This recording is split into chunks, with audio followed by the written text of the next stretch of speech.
Pierre Lemoine se tenait dans les coulisses du journal national, entouré de lumières vives et de l'agitation incessante de l'équipe technique qui s'affairait à mettre en place le plateau de l'émission. Le cœur battant, il ajustait sa cravate devant un miroir, ses mains tremblantes trahissant l'adrénaline qui parcourait son corps. À ses côtés, Sophie, sa collègue et amie, le regardait avec un mélange d'encouragement et d'inquiétude. « Tu es prêt pour ça, Pierre ?» dit-elle d'une voix douce mais ferme, en passant une main rassurante sur son épaule. « Ce reportage est important. Les gens ont besoin de savoir ce qui se passe. » Pierre se tourna vers elle, ses yeux bruns remplis de détermination. « Je sais, Sophie, mais je ne peux pas m'empêcher de penser à tout ce qui pourrait mal tourner. La corruption à ce niveau, c'est dangereux. » Sophie hocha la tête, sa chevelure brune tombant en cascade sur ses épaules. « Oui, mais c'est justement pour cela que nous devons le faire. N'oublie pas que nous avons des preuves solides. » Il se redressa, prenant une profonde inspiration. « Tu as raison, c'est notre devoir en tant que journaliste. Nous devons exposer la vérité. » Leur conversation fut interrompue par une voix énergique provenant du plateau. Le producteur de l'émission, Gérard, un homme au visage sévère, s'approcha d'eux. « Pierre, 5 minutes avant le direct. Tu sais ce que tu as à faire. Rappelle-toi, reste concentré. » Pierre acquiesça, mais son estomac se nouait. Les enjeux étaient élevés. Le rapport qu'il s'apprêtait à présenter sur la corruption au sein du gouvernement pourrait avoir des répercussions considérables, non seulement pour lui, mais aussi pour les personnes impliquées. Il se souvenait des heures passées à enquêter, à rassembler des preuves, à parler à des sources anonymes. Tout cela culminait maintenant dans ce moment précis. « Allez, montre-leur de quoi tu es capable », murmura Sophie en lui lançant un sourire encourageant.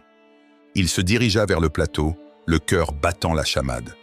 Les projecteurs s'allumèrent, révélant une scène soigneusement préparée. La caméra se focalisait sur lui, et il pouvait sentir le poids de millions de regards rivés sur son visage. Il se força à sourire et à se rappeler pourquoi il était là. Ce n'était pas pour lui, mais pour ceux qui souffrèrent de l'injustice. « Bonsoir et bienvenue à notre émission spéciale », commença-t-il, sa voix résonnant dans le studio. « Ce soir, nous allons aborder un sujet qui touche chacun d'entre nous, la corruption au sein de notre gouvernement. » Les images de manifestants brandissant des pancartes, de réunions secrètes et de documents compromettants défilaient derrière lui. Pierre parla avec passion, exposant les faits, dévoilant les mensonges. Ses mains gesticulaient, soulignant l'urgence de son message. Le public était captivé et il pouvait sentir l'énergie qui émanait de la salle.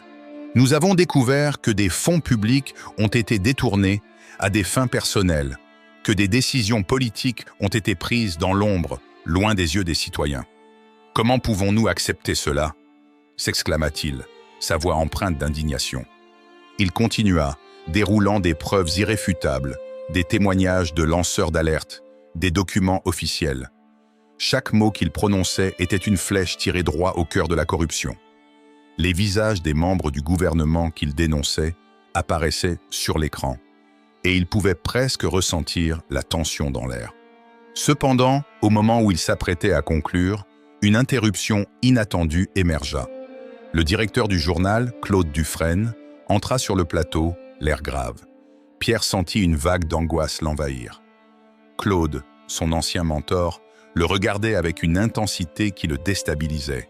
« Pierre, je suis désolé d'interrompre cette émission », dit Claude d'une voix froide, coupant Pierre dans son élan. « Je dois vous annoncer que vous êtes licencié. » Couche. Le choc parcourut le studio comme une onde de choc. Pierre, déstabilisé, cligna des yeux, incapable de comprendre. « Quoi? Pourquoi ?» demanda-t-il, sa voix tremblante. « Pour des raisons inacceptables », répondit Claude, sans se départir de son sérieux.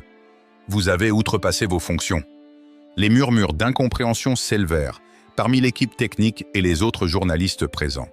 Pierre se tourna vers Sophie, qui semblait aussi abasourdie que lui. « Non, attendez !» s'écria-t-il, sentant le désespoir le gagner. « Je suis en direct, je fais mon travail. » Claude, impassible, secoua la tête. « Vous avez mis en péril notre réputation. Je n'ai pas le choix. » La caméra continuait à filmer et Pierre réalisait l'absurdité de la situation. Comment pouvait-il être renvoyé alors qu'il défendait la vérité? La réalité s'enfonçait en lui comme un coup de poignard. « Vous ne pouvez pas faire ça !» hurla-t-il, le cœur lourd. « Les gens ont besoin de savoir !» Mais Claude ne répondit pas. Il fit un signe à l'équipe de production et les lumières s'éteignirent progressivement. Pierre, le souffle court, se sentit trahi. Ce n'était pas seulement un licenciement, c'était une trahison, orchestrée par celui qui lui avait appris à se battre pour la vérité. Dans le silence pesant du studio, Pierre comprit que son combat ne faisait que commencer. Pierre Lemoine était encore sous le choc des événements récents. Après avoir été brusquement renvoyé en direct, il avait l'impression que le sol s'était dérobé sous ses pieds. Ses collègues murmuraient derrière lui, certains le regardant avec une compassion silencieuse, d'autres avec une curiosité malsaine. Il avait besoin de réponses et il savait exactement où les trouver, le bureau du directeur. D'un pas décidé, Pierre traversa le studio, ses pensées en désordre. Il se remémorait chaque mot qu'il avait prononcé à l'antenne, cherchant désespérément à comprendre ce qui avait pu provoquer une telle décision. Arrivé devant la porte du bureau du directeur, il frappa violemment, l'adrénaline pulsant dans ses veines. « Entrez !» répondit une voix autoritaire de l'autre côté de la porte. Pierre poussa la porte, son cœur battant à tout rompre. Le directeur, un homme à la stature imposante nommé Jean-Luc Moreau, était assis derrière son bureau, feuilletant des documents avec une expression indifférente. Lorsqu'il leva les yeux, il ne montra aucune surprise, comme si l'arrivée de Pierre était tout à fait prévisible. « Ah, Lemoine, je suppose que tu viens pour te plaindre de ton licenciement ?» dit-il d'un ton plat. « Je viens pour comprendre pourquoi cela s'est produit », répliqua Pierre, sa voix tremblante d'émotion. « Quelles étaient ces raisons inacceptables dont vous parliez à l'antenne ?» Moreau se redressa légèrement, croisant les bras sur sa poitrine. « Ce n'est pas le moment de discuter de ça. C'est une décision prise par la direction, et il n'y a rien de plus à dire. » Pierre était frustré. « Mais je mérite une explication, Jean-Luc. J'ai consacré des années à ce journal. Comment pouvez-vous me faire ça ?» Le directeur le fixa froidement. « Écoute, Pierre, tu es un bon reporter, mais tu es devenu trop populaire. Cela dérange certaines personnes. Parfois, il faut savoir sacrifier quelques pions pour protéger le roi. Vous parlez en métaphore, mais ce que vous faites est inacceptable, » s'écria Pierre, perdu entre la colère et la déception. « Je ne vais pas laisser cela se passer sans me battre. »« Tu ferais mieux de prendre un peu de recul, » rétorqua Moreau, son ton devenant plus sévère. « Il y a des forces en jeu que tu ne comprends pas. Je te conseille de ne pas chercher à en savoir plus. » Pierre, ne sachant pas quoi dire, se retourna et quitta le bureau, son esprit tourbillonnant. Il n'avait jamais pensé que son mentor, Claude Dufresne, un homme qu'il avait toujours admiré, pourrait être impliqué dans un tel complot. Les paroles de Moreau résonnaient dans sa tête. Des forces en jeu. Qu'est-ce que cela voulait dire? Dans le couloir, il croisa Sophie, qui l'attendait avec une mine inquiète. « Pierre, j'ai entendu ce qui s'est passé. Comment ça va ?»« Pas très bien, » répondit-il, sa voix se brisant. « Ils m'ont licencié sans explication. Je dois comprendre ce qui se passe. » Sophie le prit par le bras, l'entraînant un peu à l'écart des oreilles indiscrètes. « Écoute, je sais que c'est difficile, mais tu dois garder ton calme. Réagir impulsivement ne t'aidera pas. »« Calme !» s'emporta Pierre. « Ils m'ont humilié devant des millions de téléspectateurs. Je ne peux pas rester là à rien faire. » Sophie soupira, cherchant les mots justes. « Je comprends, mais tu es un reporter. Ta force réside dans ta capacité à analyser, à enquêter. Ne te laisse pas emporter par la colère. Prends le temps de réfléchir. » Pierre acquiesça, bien qu'il ne soit pas sûr de pouvoir suivre son propre conseil. « Tu as raison, mais je ne peux pas rester les bras croisés.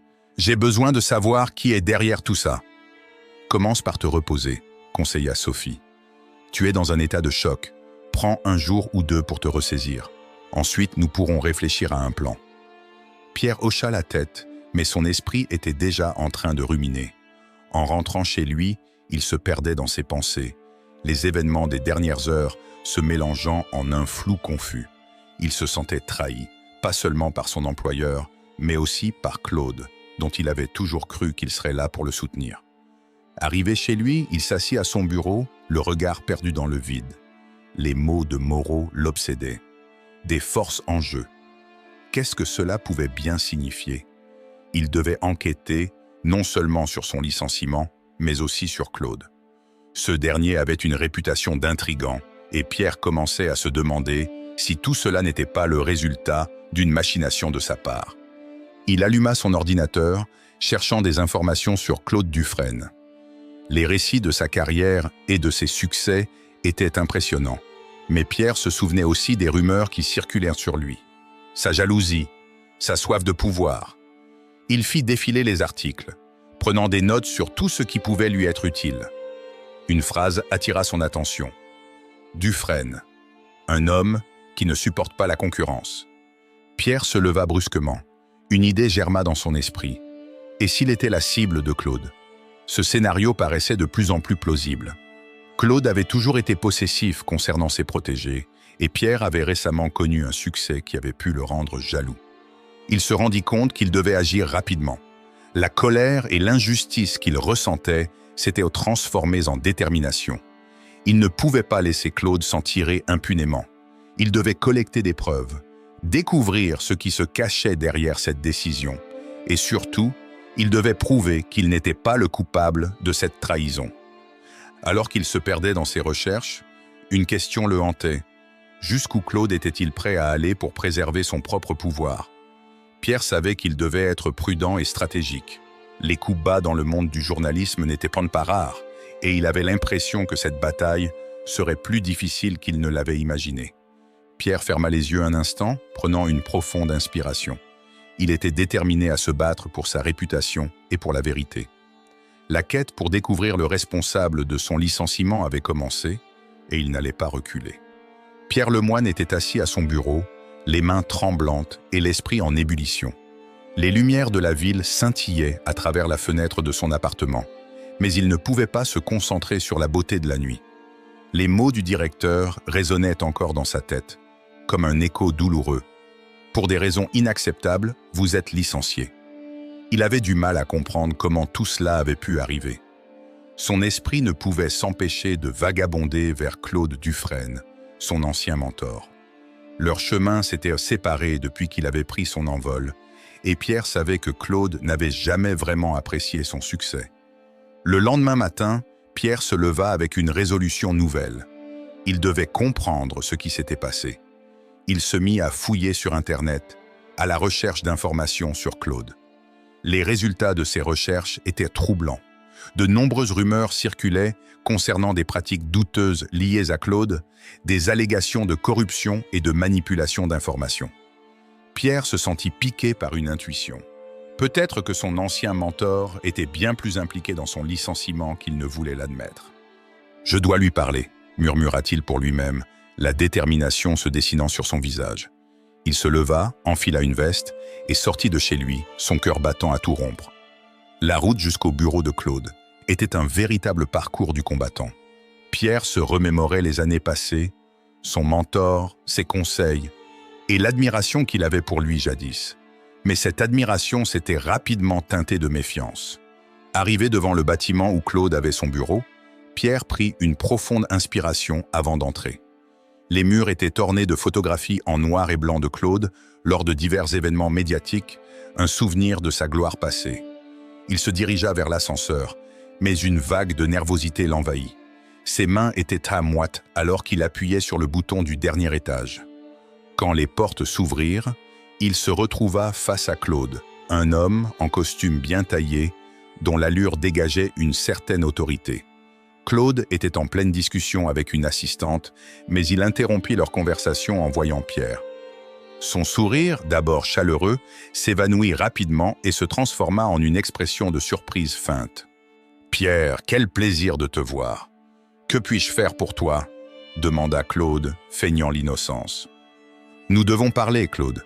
Je sais ce qui se passe, et je suis convaincu que tu es impliqué dans mon licenciement, » répondit Pierre, sa voix tremblante mais ferme. Claude haussait les épaules, un sourire moqueur sur les lèvres. « Oh, tu sais comment sont les affaires. Parfois, des décisions difficiles doivent être prises.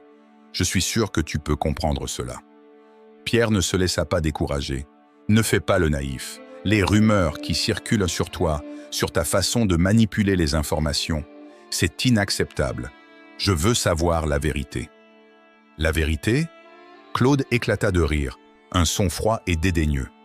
La vérité, Pierre, est que tu ne sais pas de quoi tu parles. Les médias sont cruels. Ils se nourrissent d'arcis de ragots. Ne te laisse pas emporter par ces histoires. Pierre se rapprocha de lui, la colère montant en lui.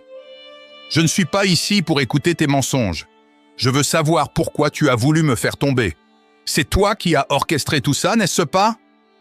Claude, le regard perçant, ne cligna pas des yeux. Écoute, si je peux te donner un conseil, c'est de laisser cette affaire derrière toi.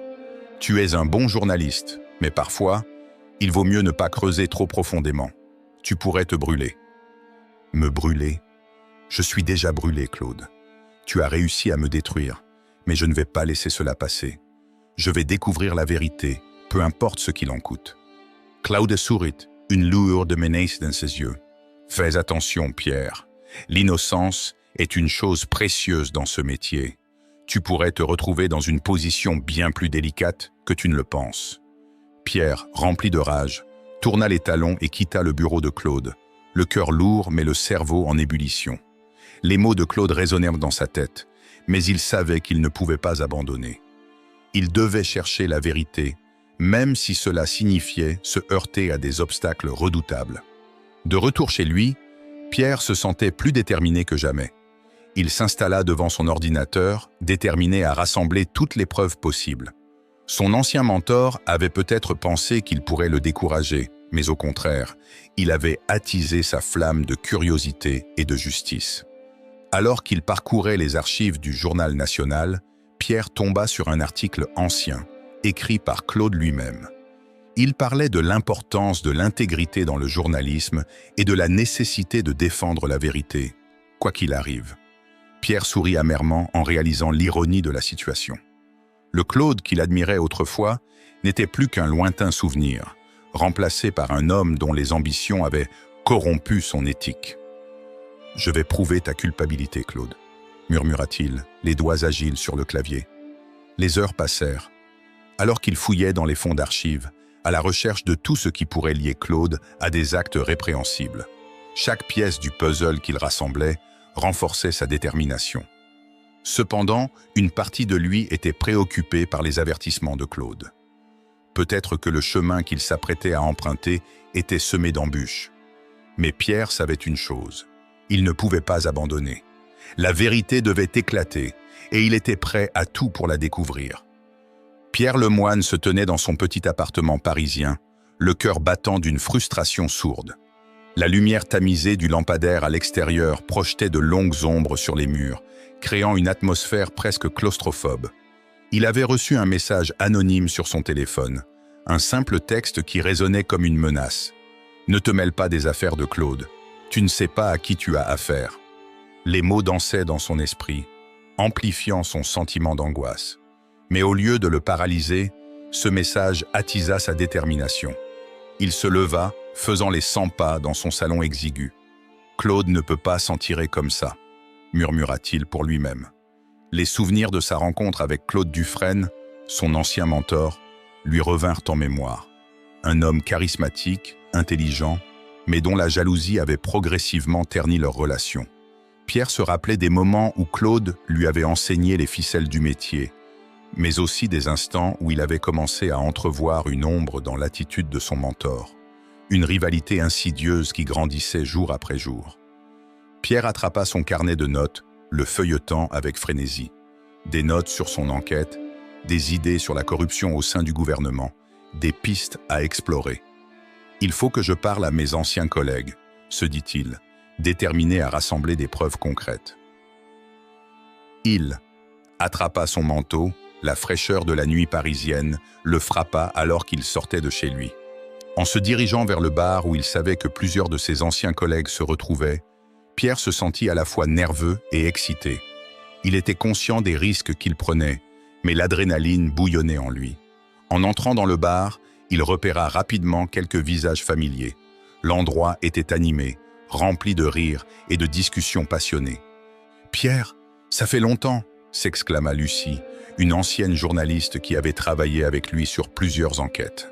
Ses yeux brillaient de surprise et de joie en le voyant. Il s'approcha d'elle, un sourire forcé sur le visage. « Lucie, j'ai besoin de ton aide, » dit-il, sa voix empreinte de gravité. « Je suis dans une situation délicate avec Claude Dufresne. » Lucie se pencha vers lui, intriguée. « Qu'est-ce qui se passe? Tout le monde sait que Claude est un peu difficile, mais de là à te mettre dans une telle situation. » Pierre lui expliqua brièvement son licenciement, le message anonyme, et son intuition que Claude était impliqué. « Je crois qu'il a manipulé des informations pour me faire tomber, » avoua-t-il, le visage marqué par l'angoisse. « Tu sais, il y a des rumeurs sur Claude, » murmura Lucie, en jetant un coup d'œil autour d'eux pour s'assurer qu'ils n'étaient pas écoutés. Des collègues ont commencé à parler de ses méthodes, de la façon dont il a toujours voulu éliminer ceux qui le menaçaient. Pierre se pencha en avant, sa curiosité piquée. « Quelle rumeur ?» Il a été impliqué dans plusieurs affaires où des informations ont été falsifiées. Certaines personnes disent donc qu'il a même des contacts avec. Des sources peu recommandables, expliqua-t-elle, le regard inquiet. Si tu creuses trop, tu pourrais te mettre en danger. La mention du danger fit frissonner Pierre. Il savait que s'opposer à Claude Dufresne pouvait avoir des conséquences. Mais l'idée de se laisser intimider ne faisait pas partie de son caractère. « Je dois aller au fond des choses, Lucie. Je ne peux pas laisser Claude ruiner ma carrière sans me battre, » déclara-t-il avec détermination.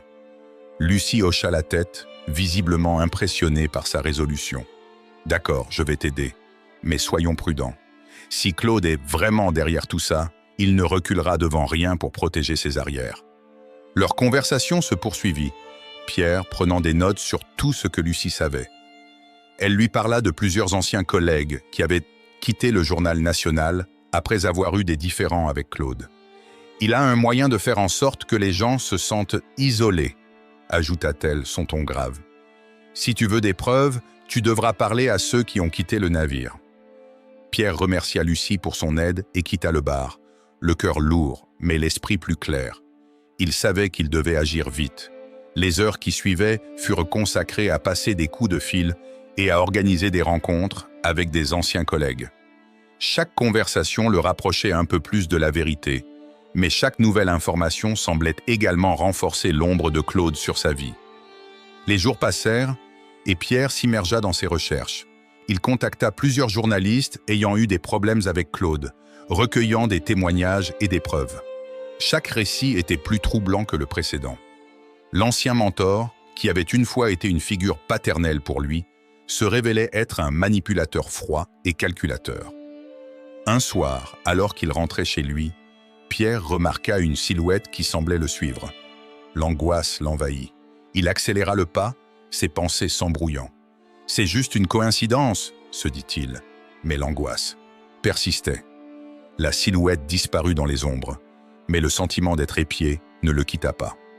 Une fois chez lui, il verrouilla la porte, les battements de son cœur résonnant dans le silence de son appartement. « Il faut que je sois prudent », murmura-t-il, réalisant que sa quête de vérité le mettait en grand danger. Il se mit à réfléchir à toutes les informations qu'il avait recueillies. Chaque détail, chaque témoignage, chaque pièce du puzzle était essentielle pour prouver l'implication de Claude. Il prit une profonde inspiration, déterminé à ne pas laisser la peur le contrôler. « Je vais continuer », se promit-il. « Je ne peux pas abandonner. » Avec une nouvelle résolution, il se mit à rassembler ses notes, prêt à prendre des mesures pour protéger sa carrière et sa réputation. L'histoire de Claude Dufresne n'était pas encore terminée, et Pierre Lemoine était sur le point de la dévoiler au grand jour. Pierre Lemoine se tenait devant la porte du bureau de Claude Dufresne, son ancien mentor, son cœur battant à tout rompre.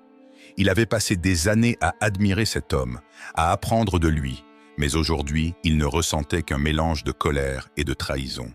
La lumière du couloir s'infiltrait par la fente de la porte, créant un contraste frappant avec l'obscurité qui semblait envelopper l'âme de Claude.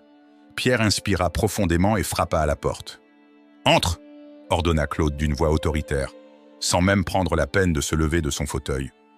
Pierre entra, le visage déterminé mais agité. Claude, assis derrière son bureau encombré de dossiers et de coupures de journaux, leva à peine les yeux de son ordinateur. « Qu'est-ce que tu veux, Pierre ?» demanda-t-il, feignant l'indifférence. « Je sais ce que tu as fait, Claude, » répondit Pierre, sa voix tremblante de rage contenue. « J'ai des preuves de ta trahison. » Claude leva finalement les yeux, un sourire cynique se dessina sur ses lèvres. « Des preuves ? Tu crois vraiment que tu peux me faire peur avec des documents accrochés à des rumeurs ? Tu n'es qu'un petit reporter en quête de notoriété. » Pierre sortit une série de documents de sa sacoche, les posant sur le bureau avec un bruit sec. « Voici des emails que tu as échangés avec des contacts au sein du gouvernement. Tu as orchestré tout cela pour me faire tomber, n'est-ce pas ?» Claude parcourut rapidement les pages, son sourire s'effaçant lentement. « Tu es vraiment allé loin, Pierre. Mais tu ne comprends pas à qui tu as affaire. Ces gens, ils ne plaisantent pas. » « Et moi, je ne plaisante pas non plus, » rétorqua Pierre, sa voix se durcissant. « Je vais rendre tout ça public. Les gens doivent savoir qui tu es vraiment. » Claude se leva enfin, faisant face à Pierre, sa stature imposante dominant la pièce. « Tu ne sais pas à quel point tu es naïf. Tu penses pouvoir te battre contre moi et gagner. Je suis protégé par des forces que tu ne peux même pas imaginer. Peut-être, mais je ne vais pas me laisser intimider. Je vais exposer ta corruption, » affirma Pierre, son regard soutenu. Un rictus apparut sur le visage de Claude. « Tu as déjà perdu, Pierre. Tu es déjà sur la touche. Personne ne va te soutenir. Tu es seul dans cette bataille. » Pierre sentit une vague de désespoir le submerger, mais il se ressaisit. « Je ne suis pas seul. J'ai des amis, des collègues qui croient en moi et je vais les mobiliser. » « Tu es vraiment déterminé, je te l'accorde. Mais je te conseille de réfléchir avant de faire un pas de travers. Les conséquences peuvent être désastreuses. » Claude s'approcha de Pierre, son ton devenu plus bas, presque menaçant. « Tu as encore une chance de te retirer. Réfléchis-y. » Pierre, le cœur battant, se détourna de Claude, décidé à ne pas lui donner le plaisir de le voir céder. Il quitta le bureau, la tête haute, mais la peur s'insinuait en lui. En sortant, il se promit de ne pas laisser Claude gagner. À l'extérieur du bâtiment, Pierre s'arrêta un instant pour reprendre son souffle. La confrontation avec Claude l'avait laissé secouer, mais il savait qu'il devait agir. Chaque minute qui passait le rapprochait de la révélation de la vérité. Il sortit son téléphone et envoya un message à Sophie. « J'ai confronté Claude. Il est arrogant et menaçant, mais j'ai des preuves. Je pense que je vais tout rendre public. » Sophie répondit rapidement. « Sois prudent, Pierre. C'est un jeu dangereux. Nous devons bien planifier notre prochaine étape. » Pierre hocha la tête, bien que Sophie ne puisse pas le voir. Il savait qu'elle avait raison. Il avait besoin d'une stratégie, d'un plan solide avant de dévoiler quoi que ce soit. Il décida de rencontrer un avocat, quelqu'un qui pourrait l'aider à naviguer dans ce labyrinthe juridique. Le rendez-vous fut pris pour le lendemain. En attendant, Pierre retourna chez lui, son esprit bourdonnant de pensées. Il se sentait comme un soldat avant une bataille, conscient que chaque mouvement devait être calculé avec précision. Il passa la soirée à relire ses notes, à rassembler les preuves qu'il avait collectées, chaque document représentant une pièce du puzzle qu'il comptait assembler. Le lendemain, il se rendit au cabinet de l'avocat, un homme au regard perçant et à la main ferme. « Pierre Lemoine, je présume » dit l'avocat en l'accueillant. « J'ai entendu parler de vous. Vous êtes dans une situation délicate. »« Oui, c'est le moins qu'on puisse dire, » répondit Pierre, s'asseyant sur la chaise en face de lui. « J'ai été licencié à cause de Claude Dufresne, et je soupçonne qu'il est impliqué dans des activités illégales. » L'avocat le regarda attentivement. « Vous êtes sûr de vouloir aller de l'avant ? Claude a des liens avec des personnes puissantes dans ce pays. Il pourrait riposter. » Pierre se redressa, déterminé. « Je ne peux pas rester silencieux. Les gens ont besoin de savoir la vérité. »« Tiens, très bien, » acquiesça l'avocat. « Mais cela signifie que vous devrez être préparé pour le combat. Nous allons devoir rassembler des preuves solides et construire un dossier. Vous pourriez vous retrouver face à des accusations de diffamation, alors soyez prêts à défendre vos affirmations. » Pierre hocha la tête, conscient des enjeux. « Je comprends, mais je suis prêt à tout. Je veux retrouver ma voix et je ne vais pas laisser Claude me faire tomber. » L'avocat lui tendit une liasse de documents. Voici la procédure à suivre. Nous allons devoir agir rapidement. Chaque jour qui passe, Claude se renforce. Pierre se leva, son esprit déjà en train de planifier la suite. Je vais le faire. Je vais le faire pour moi, pour mes collègues, pour la vérité. En sortant du cabinet, une nouvelle détermination brillait dans ses yeux. Ce combat serait difficile, mais il ne pouvait pas reculer. Claude Dufresne pourrait avoir des alliés influents, mais Pierre avait quelque chose de précieux, la détermination à défendre la justice, à exposer la corruption. Et cela, c'était un pouvoir qu'aucun homme, si puissant soit-il, ne pouvait lui enlever. Pierre se tenait devant le grand podium, le cœur battant à tout rompre. La salle de conférence était presque pleine. Des journalistes, des blogueurs et des citoyens curieux attendaient avec impatience son intervention. À ses côtés, Sophie ajustait son micro, son regard encourageant le rassurait. Elle avait toujours cru en lui, même dans les moments les plus sombres. « Tu es prêt, Pierre ?» demanda-t-elle, une lueur d'inquiétude dans ses yeux. « Prêt ou pas, il faut y aller », répondit-il, sa voix trahissant une légère tremblement. « C'est maintenant ou jamais. » Il se tenait là, conscient de l'importance de ce qu'il s'apprêtait à faire. Sa voix, autrefois un instrument de vérité, avait été réduite au silence par la trahison de Claude Dufresne. Mais maintenant, il avait la chance de tout exposer, de montrer au monde la corruption et la manipulation qui l'avaient conduit à cette situation. Pierre prit une profonde inspiration et s'avança vers le micro. « Mesdames et messieurs, merci d'être ici aujourd'hui. Je suis ici pour vous parler d'une affaire qui touche non seulement ma carrière, mais aussi l'intégrité du journalisme en France. » Il observa son auditoire, cherchant des visages familiers, des expressions de soutien. Il aperçut Sophie, qui lui fit un signe d'encouragement. Cela lui donna la force de continuer.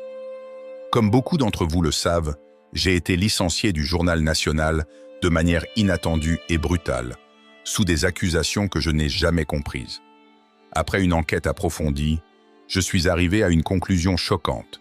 Mon licenciement est le résultat d'un complot orchestré par mon ancien mentor, Claude Dufresne.